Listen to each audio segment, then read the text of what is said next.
شروع اللہ کے پاک اور بابرکت نام سے جو بڑا مہربان نہایت رحم کرنے والا ہے۔ بینگن کو جلا کر اس کی راکھ شہد میں حل کر کے بواسیر کے مسوں پر لگائیں، وہ خشک ہو کر جھڑ جائیں گے۔ کمزوری اور تھکن محسوس ہو رہی ہو تو پانی میں چینی اور نمک ملا کر پی لیں۔ سرسوں کا تیل ناک میں ڈال کر سوئیں، نیند میں خراٹے نہیں آئیں گے۔ سورج مکھی کے بیچ میں شکر ملا کر بالوں پر لگائیں، بال کالے ہوں گے۔ 4 بادام، چٹکی بھر سونف اور ذرا سی مصری لے کر رات کو سوتے وقت کھا لیں۔ اوپر سے پانی بالکل مت پئیں، نگاہ دن بدن تیز ہوگی۔ سرسوں کے تیل کے چند قطرے آنکھوں پر لگا کر ہر روز رات کو سوتے وقت مالش کریں، نہ تو کبھی نظر کمزور ہوگی نہ آنکھوں کی بیماری ہوگی۔ گاجر کا زیادہ سے زیادہ استعمال کریں، بینائی بڑھاپے میں خراب یا کمزور نہ ہوگی۔ غسل کرنے سے پہلے پاؤں کے انگوٹھے پر سرسوں کا تیل مل لیں، نظر کمزور نہ ہوگی، چاہے آپ کی عمر 100 سال سے تجاوز ہی کیوں نہ کر جائے۔ اگر 90 سیکنڈ تک دائیں ہاتھ کی مٹھی بھینچ کر رکھی جائے تو حافظہ تیز ہوگا۔ شوہر جو بھی حکم دے بیوی پر ماننا فرض ہے، اگر نہ مانے گی تو گنہگار ہوگی، چاہے حکم غیر شرعی ہی کیوں نہ ہو۔ بیوی مان لے اس غلط کام کا گناہ شوہر کو ہوگا۔ لونگ کو تھوڑے سے پانی میں پیس کر لیپ بنائیں اور یہ لیپ دانوں پر لگائیں، گوہانجنی سے نجات ملے گی۔ خالے سرسوں کے تیل میں لاہوری نمک جو دانے دار ہوتا ہے اس کو ملا کر انگلی سے دانتوں اور مسوڑوں پر اچھی طرح سے مل کر سو جائیں اور صبح کسی اچھی ٹوتھ پیسٹ سے برش کریں، دانت چمکدار اور سفید ہوں گے۔ نہانے کے بعد گالوں پر لیموں کا رس 5 منٹ تک آہستگی سے ملنا ہے۔ رس ملنے کے بعد تقریباً 2 منٹ انتظار کریں اور پھر اپنے گالوں پر سرسوں کا تیل لگائیں۔ 1 ہفتے میں آپ کے رخسار گلابی ہوں گے۔ سال کے بعد چاہے ایک جامن کھائیں، لیکن کھائیں ضرور۔ روزمرہ خوراک کے ذریعے معدے میں جمع ہونے والے بال کسی شے سے گلتے یا ہضم نہیں ہوتے، صرف ایک جامن کھانا ان کو گلا کر ہضم کر دیتا ہے۔ دیسی گھی کے استعمال سے آپ کا بدن طاقتور اور مضبوط ہو جائے گا اور بدن کا درد بھی دور ہو جائے گا۔ جو عورتیں اور مرد بھی اپنے چہرے کو خوبصورت بنانا چاہتی ہیں وہ چہرے پر ٹماٹر کا رس لگائیں۔ خون کی کمی دور کرنے کے لیے بکرے کی کلیجی پر کالا نمک لگا کر کھائیں۔ جس گھر میں بکری جڑواں بچے دے، ایسے گھر سے رزق ساری زندگی ختم نہ ہوگا۔ کوئی بھی فیصلہ کرنا ہو تو شام 5 سے 7 بجے کے درمیان کا وقت بہترین ہے، کیونکہ اس ٹائم آپ کا دماغ زیادہ ایکٹیو ہوتا ہے۔ گھر میں ہفتے میں 1 دن مچھلی پکا کر کھانے سے موسی بیماری نہیں لگے گی۔ جھوٹ بولنے والے لوگ دوسروں کا جھوٹ پکڑنے کے ماہر ہوتے ہیں۔ گھر کے کام کرنے سے ورزش نہیں ہوتی، بلکہ گھر کے کام تھکن کے علاوہ کچھ نہیں۔ اس لیے ورزش کے لیے وقت نکالیں۔ ورزش کرنے سے پٹھے کھلتی ہیں، نیند اچھی آتی ہے اور بدن کی طاقت بڑھتی ہے۔ جن کو سانس کے پھولنے کا مسئلہ ہو وہ آڑو کھایا کریں۔ ہائی بلڈ پریشر کو نارمل رکھنے کے لیے آلو بخارا بہت مفید ہے۔ نہانے کے بعد سبز چائے پی لینے سے بدن کی کمزوری دور ہوتی۔ گندم کی خوشبو سونگھنے سے ہر طرح کی الرجی دور ہو جاتی ہے۔ نہانے کے بعد سبز چائے پی لینے سے بدن کی کمزوری دور ہو جاتی ہے۔ جن کو بھوک نہ لگتی ہو وہ نہار منہ کھیرا کھایا کریں، بھوک لگنا شروع ہو جائے گی۔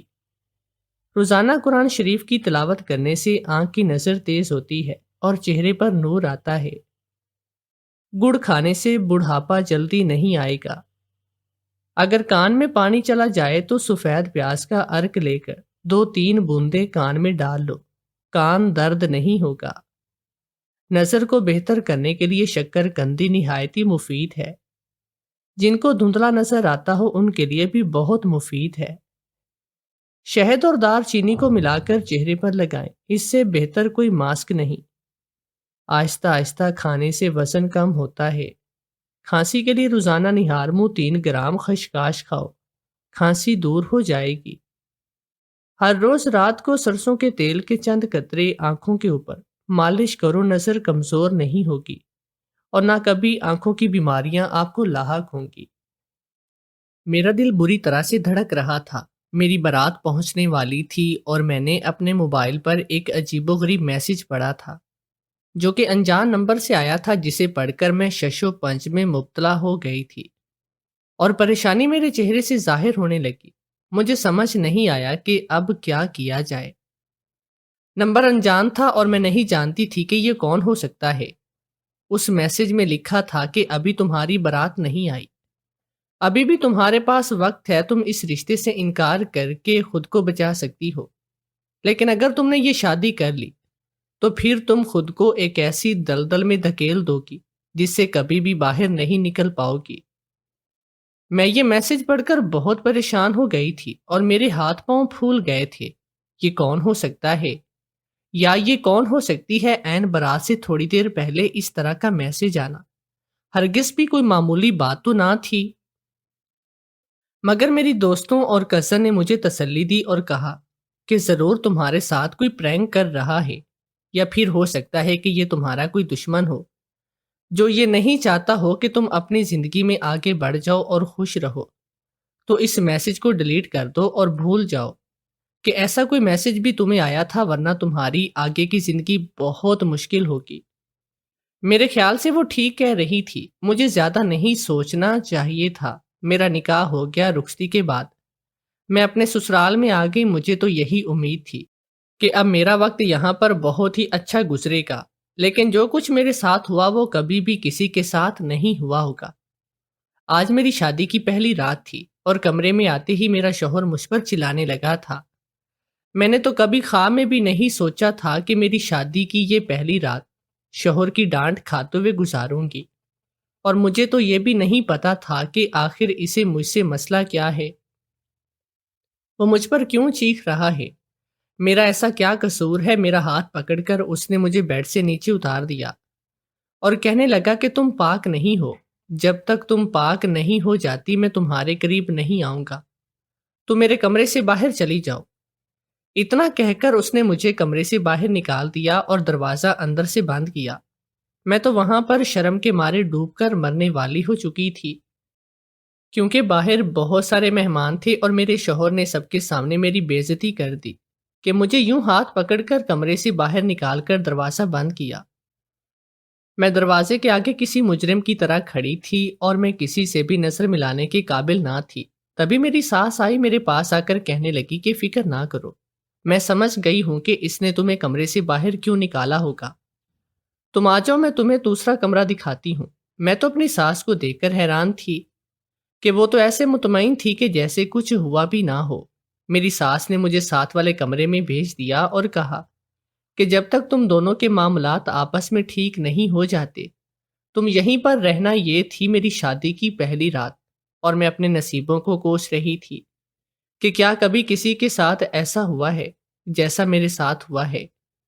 میاں بیوی میں 100 لڑائیاں جھگڑے بھی ہوں تو وہ کمرے کی حد تک محدود رہنے چاہیے، جبکہ میرے شوہر نے تو مجھے کوئی حق بھی نہ دیے، بغیر پہلی رات کے ہی یوں باہر نکال دیا تھا کہ جیسے اس کی زندگی میں میری کوئی اہمیت بھی نہ ہو۔ اگلی صبح میری ساس میرے پاس آئی اور کہنے لگی کہ تمہیں پریشان ہونے کی ضرورت نہیں، ہمارے خاندان کا یہ رواج ہے کہ جب تک نئی آنے والی دلہن اچھی طرح سے پاک صاف نہیں ہو جاتی وہ ہرگز بھی اپنے شوہر کے ساتھ نہیں رہ سکتی، اور اس لیے تم ابھی یہاں پر ہو۔ فکر نہیں کرو، جب تم پاک صاف ہو جاؤ گی تو تم اپنے شوہر کے ساتھ ہی رہو گی۔ مجھے تو یہ سمجھ میں نہیں آ رہا تھا کہ کیا یہ ماں بیٹا مجھے ناپاک سمجھ رہے ہیں، حالانکہ ایسی کوئی بات نہ تھی، کسی حوالے سے پاک صاف ہونے کی بات کر رہے تھے۔ جب میں نے اپنی ساس سے پوچھا تو کہنے لگی ابھی یہ سب باتیں کرنے کا وقت نہیں، تمہیں آہستہ آہستہ سے سب کچھ معلوم ہو جائے گا۔ ولیمے پر میں نے کوشش کی کہ میرے رویے یا میرے تاثرات سے میرے گھر والوں کو اندازہ نہ ہو کہ میں اپنا پہلا دن یہاں پر کیسے گزار چکی ہوں۔ رسم و رواج کے مطابق جب میرے گھر والے مجھے میرے شوہر کو اپنے ساتھ گھر لے آئے اور کھانے کے بعد امی مجھے کہنے لگی بیٹا تم اپنے شوہر کو لے کر اپنے کمرے میں چلی جاؤ۔ مجھے لگا تھا کہ چونکہ یہ میرے گھر پر ہے تو یہ ایسی ویسی کوئی بات نہیں کرے گا، مگر جب میں اپنے کمرے میں گئی اس نے پھر سے دو ٹوک انداز میں مجھے کہہ دیا کہ تمہیں کہیں اور سونا پڑے گا، کیونکہ میں تمہیں کل ہی بتا چکا ہوں کہ جب تک تم پاک اور صاف نہیں ہو جاتی ہم قریب نہیں آئیں گے۔ نہ ہی میں تمہارے ساتھ ایک کمرے میں رہ سکتا ہوں۔ مجھے تو بالکل بھی سمجھ نہیں آ رہی تھی کہ اب اس موقع پر میں کیا کروں۔ اگر یہ بات میرے گھر والوں کو پتہ چلتی تو طوفان برپا ہو جانا تھا، لیکن دوسری طرف میں نہیں چاہتی تھی کہ میرا گھر خراب ہو، کہ میرے شوہر کے بارے میں میرے گھر والے کچھ الٹا سیدھا سوچیں۔ اس لیے میں چپ چاپ کمرے سے باہر نکلی اور اسٹڈی روم میں جا کر سو گئی۔ میں نے اپنے گھر والوں کو نہیں پتہ چلنے دیا کہ ہم یہاں پر الگ الگ کمروں میں سوئے ہیں۔ گھر آ کر میں نے اچھی طرح سے غسل کیا، خود پر پرفیوم چھڑکی، اپنے شوہر کا انتظار کرنے لگی۔ جب وہ آیا تو میں نے اسے کہا کہ دیکھیں اب تو میں بالکل ویسی بن گئی جیسے آپ نے مجھے کہا تھا۔ میں نے اچھی طرح سے غسل بھی کر لیا ہے، اب تو میں اس کمرے میں رہ سکتی ہوں نا۔ مجھے لگا تھا کہ وہ خوش ہو جائے گا، مگر وہ تو الٹا مجھ پر غصہ کرنے لگا اور کہا کہ تم کیا سمجھتی ہو، غسل کرنے سے تم پاک ہو جاؤ گی؟ نہیں، اس طرح تمہارے اندر کی میل تو نہیں نکلے گی۔ مجھے تمہاری ظاہری خوبصورتی نہیں چاہیے، میں تو تمہارے اندر کو صاف ستھرا دیکھنا چاہتا ہوں، تمہاری روح کی صفائی چاہتا ہوں، اور اس میں ابھی تک تم ناکام ہو۔ جب مجھے معلوم ہو جائے گا کہ تم اب میرے قابل ہو چکی ہو، تبھی میں تم سے کوئی رشتہ بنا پاؤں گا۔ میری شادی کو 2 ہفتے ہونے والے تھے اور یہ روز کا معمول بن گیا تھا۔ میں نے تو اپنے شوہر کے کمرے میں جانا ہی چھوڑ دیا تھا۔ میں ہرگز نہیں سمجھ پا رہی تھی کہ آخر وہ چاہتا کیا ہے، اندر کی خوبصورتی اور روح کی صفائی سے اس کی کیا مراد ہے۔ ایک دن ایسا ہوا کہ گھر میں کچھ مہمان آئے۔ اب مہمانوں کے سامنے تو میں کسی دوسرے کے کمرے میں نہیں جا سکتی تھی، اس لیے مجبوری میں مجھے اپنے شوہر کے کمرے میں آنا پڑا، اور میں نے اسے کہا کہ میں یہاں نیچے زمین پر سو جاؤں گی، مگر مجھے کمرے سے باہر مت نکالو، کیونکہ گھر مہمانوں سے بھرا ہوا ہے۔ لیکن اس نے کسی کی بھی پرواہ کیے بغیر مجھے نکال دیا اور کہا کہ تم میرے کمرے میں نہیں آ سکتی، پہلے خود کو پاک صاف کرو پھر ہی کوئی بات کرنا۔ میں چھت پر آ گئی تاکہ کوئی بھی مجھے نہ دیکھ پائے، اور وہاں بیٹھ کر میں رونے لگی۔ اچانک اسی وقت میرے موبائل پر میسج آیا جو کچھ یوں تھا کہ تمہیں پہلے ہی کہا تھا کہ یہ شادی مت کرو، تمہاری زندگی عذاب ہو جائے گی، مگر تم نے میری ایک نہیں مانی، اور اب دیکھ لو تمہارا شوہر تمہارے ساتھ جو سلوک کر رہا ہے۔ مجھے اچھی طرح سے معلوم ہے۔ وہ میسج پڑھ کر اچانک ہی میں اچھل کر رہ گئی۔ یہ کون ہے جس کو میرے بارے میں سب کچھ معلوم ہے اور میں اس کے بارے میں نہیں جانتی؟ مجھے تو یہ بھی معلوم نہیں تھا کہ میسج کرنے والا لڑکا ہے یا لڑکی۔ میں نے جوابی میسج بھیجا، کون ہو تم؟ تو فقط ایک ہی لفظ آیا، تمہارا خیر خواہ۔ میں نے پوچھا کہ تم کہاں پر رہتی ہو اور تمہیں میرے بارے میں کیا کیا معلوم ہے، لیکن اس نے کوئی بھی جواب نہیں دیا اور بس یہی کہتا رہا، اگر خود کو بچانا چاہتی ہو تو تمہیں اس گھر کو چھوڑنا ہوگا، ورنہ ابھی تمہارے ساتھ بہت کچھ ہوگا۔ یہ میسج پڑھ کر میں بہت ڈر گئی تھی کہ جانے اب آگے اور میرے ساتھ کیا ہوگا۔ اس سے بھی برا ہوگا ابھی باقی تھا کہ میرے شوہر نے بغیر کسی وجہ کے مجھے یوں کمرے سے باہر نکال رکھا تھا، اور اس کی زندگی میں میری کوئی جگہ بھی نہ تھی۔ میں اپنے ماں باپ کی دوسری بیٹی تھی، اور میرے ماں باپ نے سبھی بہن بھائیوں کو بہت ہی لاڈ پیار سے پالا تھا۔ اپنی بساط سے بڑھ کر ہم سب کی خواہشیں پوری کی، ہم سب کو تعلیم دلوا کر اپنے فرض سے بھی وہ بہت اچھی طرح سے سبق دوش ہوئے کہ ہم دونوں بہنوں کو انہوں نے اچھا جہیز دیا۔ میں نے جب پڑھائی مکمل کی تو میرا دل چاہا کہ میں نوکری کروں اور اپنے باپ کا ہاتھ بٹاؤں، کیونکہ ساری زندگی انہوں نے ہی محنت کی تھی۔ لیکن میرے بابا نے صاف منع کیا اور کہا، بیٹیاں تو گھروں پہ راج کرتی ہیں، اچھی لگتی ہیں، بس اب میں تمہاری شادی کر دوں گا۔ میرے بابا ہمیشہ ہی بات کہتے کہ میں تو اپنی بیٹی سے ایسے قدردانوں میں دوں گا کہ جو اس کی اچھے سے قدر کر سکیں، اور ایسے شخص کے ہاتھ میں اپنی بیٹی کا ہاتھ دوں گا جو اسے پھولوں کی طرح رکھے گا۔ اس لیے میں نے اپنی شادی کا مکمل اختیار اپنے باپ کو ہی دیا تھا کہ وہ جس سے چاہے میری شادی کر دے۔ مجھے ان کے فیصلے پر بھرپور بھروسہ تھا کہ وہ میرے لیے کبھی کوئی غلط انتخاب کر ہی نہیں سکتے، لیکن یہاں پر ان سے چوک ہو گئے۔ ان کے تجربے نے انہیں دھوکہ دیا اور انہوں نے ایسے شخص کو میرے لیے منتخب کیا کسی بھی طرح سے میرے لائق نہیں تھا۔ اگر میرے باپ کو اس بات کا پتہ چل جاتا تو ان کی کیا حالت ہوتی، میں اچھی طرح سے جانتی تھی، اس لیے میں نے ابھی تک انہیں اس بارے میں کچھ بھی نہیں بتایا۔ یہ بات بتانے میں بھی ظاہر کتنی عجیب لگتی ہے، شوہر صرف اس وجہ سے پاس نہیں آتا کہ اسے لگتا ہے اس کی بیوی پاک صاف نہیں، جو بھی بات سنتا وہ حیران ہوتا اور میرا یقین بھی نہیں کرتا۔ سب کو یہ لگتا کہ میں ہی جھوٹ بول رہی ہوں اور مجھ میں ہی کوئی خرابی ہے جو اپنے شوہر پر اس طرح سے الزام لگاتی ہوں۔ لیکن یہ جو کوئی بھی تھا جو مجھے میسج کر کے میرا حال دریافت کر رہا تھا اور مجھے اس گھر سے چلے جانے کو کہہ رہا تھا، شاید یہ سب کچھ جانتا تھا میرے ساتھ ظلم ہو رہا تھا۔ لیکن یہ کون تھا اور اسے یہ سب کیسے معلوم تھا؟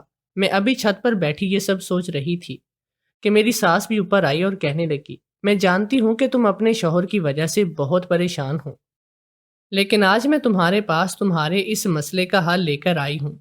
میں جانتی ہوں کہ ہر اچھی مشرقی لڑکی کی طرح تم بھی اپنے شوہر کے ساتھ رہنا چاہتی ہو، لیکن تمہیں معلوم تو ہے کہ اس کی کیا شرط ہے کہ پہلے تمہیں پاک اور صاف ہونا پڑے گا۔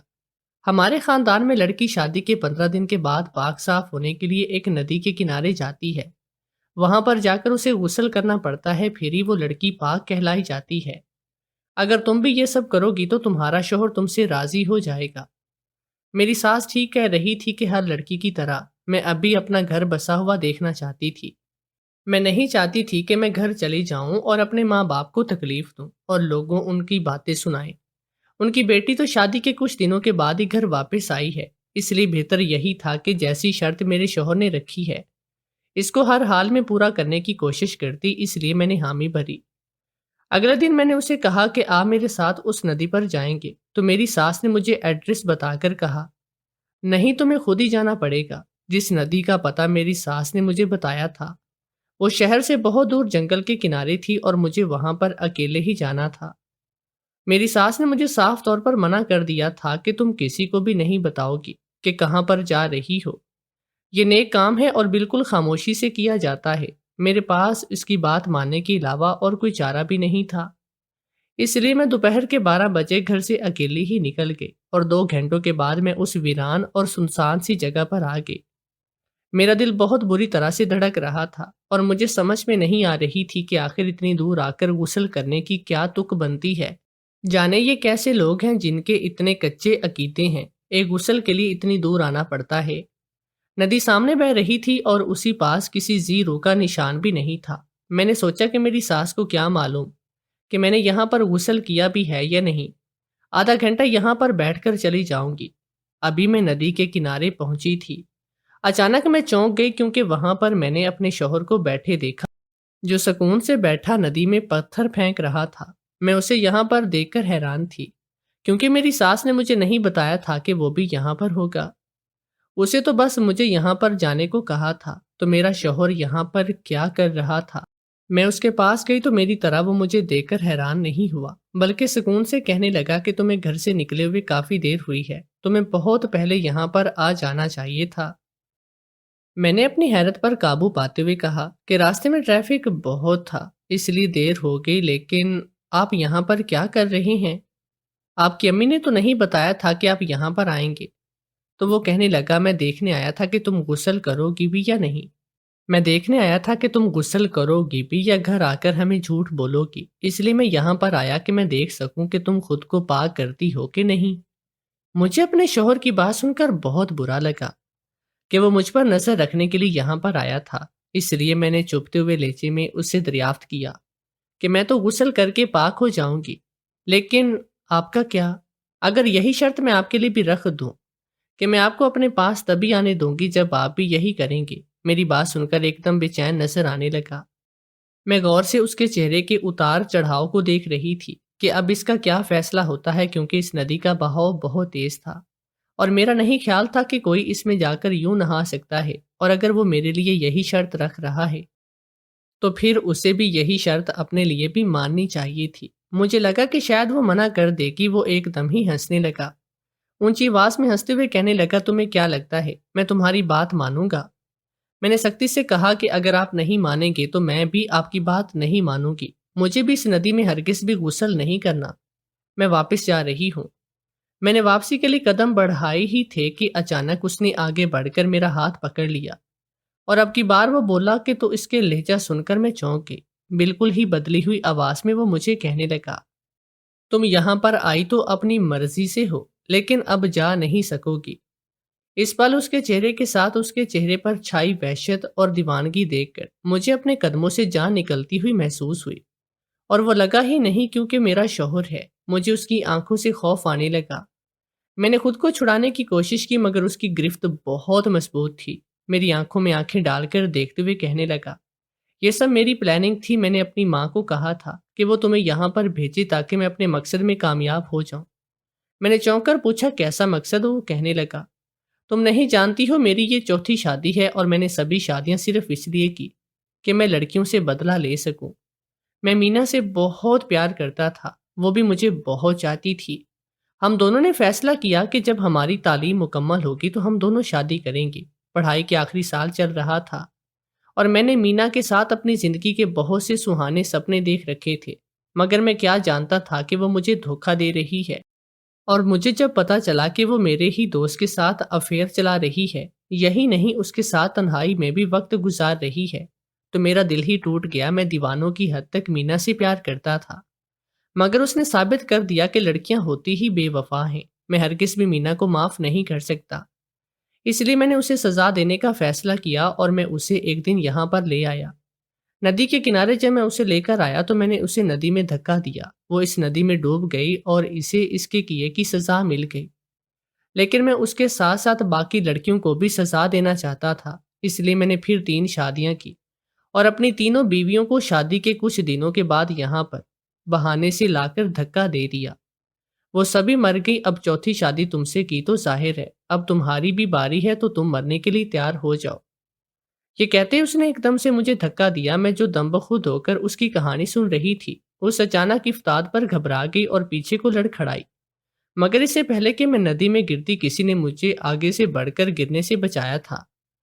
میں نے دیکھا تو اسی خیر خواہ کو خود پر جھکے ہوئے پایا۔ ہم دونوں جلدی سے سیدھے ہوئے تو میرا شوہر اس کو یہاں پر دیکھ کر غصے سے آگ بگولا ہوا اور مجھے کہنے لگا، دیکھا میں تمہارے بارے میں صحیح تھا، تم بھی مینا کی طرح ایک بے وفا لڑکی ہو اور اپنے عاشق کو یہاں پر تم نے بلایا ہے نا، تاکہ تم اس کے ساتھ رنگ رلیاں منا سکو۔ میں نے کہا کہ ہاں، ہم دونوں نے ہی تمہیں یہاں پر بلایا ہے، یہ ہمارا ہی پلان تھا۔ مجھے تو تمہاری اصلیت کا پہلے سے پتہ چل گیا تھا۔